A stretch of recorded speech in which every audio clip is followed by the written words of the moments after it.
Hello neighbors, it's Brad here from eTrailer, and we are delighted to partner with the National Association of Trailer Manufacturers.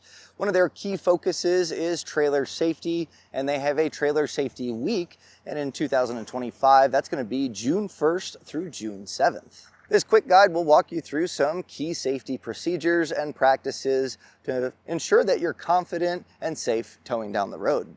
Let's start with the towing basics. Choose a tow vehicle with the right towing capacity and make sure it's equipped with proper brakes, tires, mirrors, and a hitch that's up to the task. That can also include wiring to make sure that you get your light functions. Your trailer should also be equipped with the appropriate brakes, tires, axles, and lights. If you have brakes, you're going to want a breakaway switch. Properly loading your trailer can prevent sway and improve control. Follow the 60-40 rule. 60% of the cargo weight should be in front of the axle, 40% behind. Distribute weight evenly from side to side and make sure that 10 to 15% of the total weight is on the tongue. An unbalanced load can lead to a dangerous sway. To secure your cargo, use tie downs rated for your cargo weight and inspect them regularly for wear or damage. The rule of thumb is at least one tie down every 10 feet and 2 for every item. Check your cargo periodically, especially after the first 50 miles, to prevent loosening on the road. Inside of a camper, use cabinet latches, store heavy items lower, and use bins.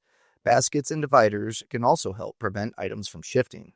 Before you hit the road, run through your pre-departure checklist. Key trailer components to check include brakes, and those are going to be required on all commercial trailers over 3,000 pounds of gross weight rating. On your tires, you're going to want to check for inflation and wear and make sure that they're ready to hit the road. Check your jacks, make sure that they're raised and locked before departure. Your safety chain should be strong enough to hold your fully loaded trailer and crossed when connected. With fenders, make sure you know your trailer's legal width. Most federal highways allow for up to 102 inches. Electrical systems, you're going to want to make sure that your brake controller wiring, lights, and battery systems are all working properly. Now let's talk about hitting the road. When it comes to speed, stick to 55 miles per hour or lower. Slower speeds mean safer handling and fuel savings. Stopping, give yourself plenty of space, at least a 5-second following distance or around 325 feet. When it comes to turning, take wide turns to accommodate your trailer's swing radius. Hills, you're going to want to shift to a lower gear and go slow, especially downhill.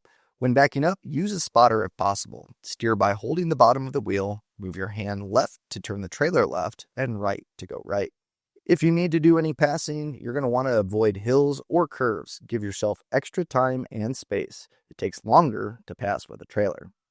And responding to sway, don't brake or steer aggressively. Ease off the gas and steer straight. Use the trailer brakes gently if available. Pull over to safely check your cargo if you experience excessive sway. Now, if you're still in doubt, you can take a look at your trailer's owner's manual. And as always, you want to make sure that you're proactive on maintaining not only your trailer, but also the tow vehicle. And if you have any other additional questions, you can reach out to our experts here at etrailer.com or take a look at trailersafetyweek.com. Let's work together to make our roads safer, one trailer at a time.